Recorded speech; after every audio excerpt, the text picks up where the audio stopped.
sai ke bari cewar komai yayi nisa cikin wannan al'amari na sanar da iyayena sannan daga baya ki bijiro min da wata magana wadda kwata-kwata ba ta cikin tsari gaskiya miki kyau kin ga min ba abin da zan iya amma kin sa abin da zan gaya miki shine Allah da kwallo da wasa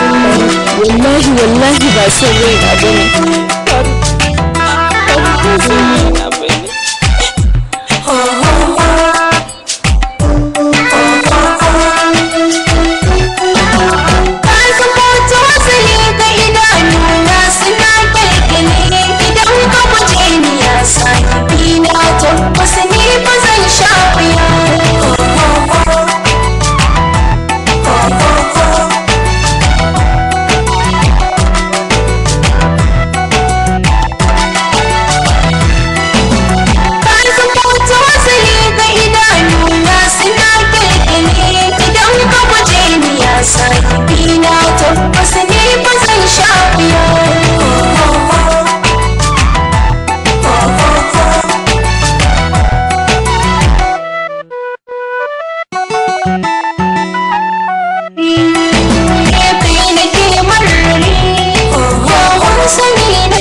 So